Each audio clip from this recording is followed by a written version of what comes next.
Alors je suis avec Philippe Hainaut. Philippe, tu es en charge tu es monsieur numérique de la région, grande région, De Metz Métropole. de Metz Métropole, d'accord. Alors, on en a parlé en préparant cette interview. L'enjeu alors tu connais plein de belles boîtes, tu en as aidé pas mal à se développer. Petite histoire ou petite anecdote sur des sociétés qui sont aujourd'hui qui sont promis un bel avenir. Moi j'aime bien parler d'une boîte comme Divacor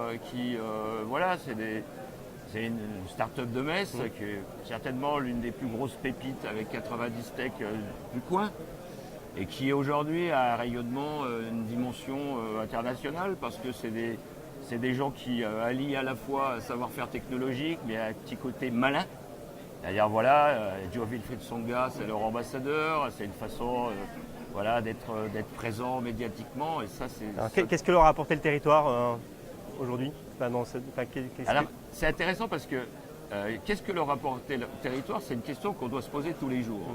C'est-à-dire la question c'est qu'est-ce que je fais pour que cette start-up, Divacor ou une autre, elle soit heureuse d'être à Metz. Alors au-delà du fait que ce sont des Messins, je pense que il faut être en capacité de les mettre en avant dès qu'on peut les mettre en avant, de les associer à un maximum d'événements, de les positionner aussi en tant que référence pour des jeunes pousses qui ont moins d'expérience, moins de moyens et qui n'ont pas encore leur maturité. Voilà, donc c'est vraiment une mobilisation de tous les jours pour que l'environnement de Divacor soit un environnement qui soit favorable. D'accord. Et c'est quoi les grands chantiers qui se mettent en place aujourd'hui autour du numérique dans la région, dans l'agglomération de Metz aujourd'hui? Alors, je vais faire une analogie avec le dossier Laurentech. Quand on a commencé à monter le dossier Laurentech, on devait rendre, il y avait un cahier des charges, on devait rendre notre copie sur la base d'un certain nombre de questions. Quand on a commencé à répondre aux questions, on s'est rendu compte qu'on avait plein de choses qui existaient, mais franchement, on ne communiquait pas, et deux, on n'en avait pas forcément complètement conscience. Et je pense que, on a obtenu ce label Métropole French Tech parce qu'on a surtout révélé un existant, on l'a valorisé, on l'a dynamisé, etc. Et moi, je pense que le vrai enjeu pour une ville comme Metz, qui a un passé historique en matière numérique quand même depuis les années 80. Ça va faire presque peur de parler de ça en fait. Tout à fait, mais globalement, on doit capitaliser là-dessus. Alors, il y a évidemment une logique de dire on a une marque de territoire qui tourne autour de l'art et de la technologie.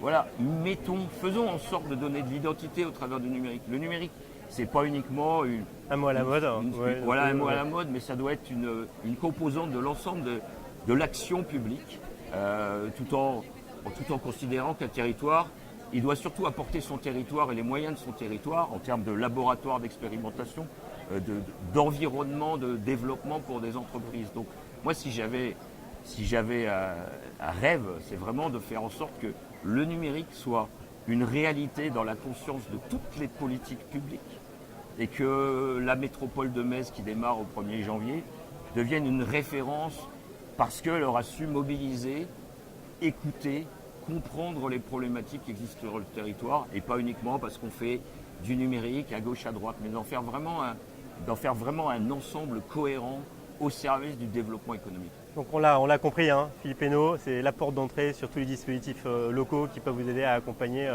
l'innovation au service de l'utilisateur dans le domaine du numérique. Oui, alors ce qui est important aussi, c'est de dire Metz a une position stratégique importante parce que au-delà de l'accompagnement, du primo-développement des entreprises, qui peut passer par des aides publiques, etc., ou de l'accompagnement, on parle de TCRN LIDA, etc., d'incubation.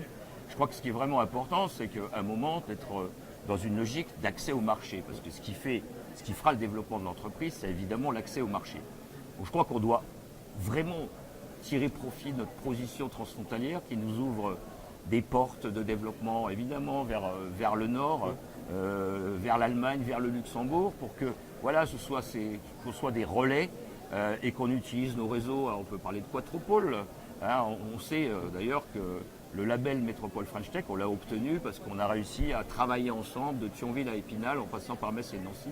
Et il faut qu'on arrive à créer cette grande région transfrontalière qui soit au service du développement extra-frontalier des entreprises. Qui permettent à toutes les entreprises de rayonner. Merci Philippe.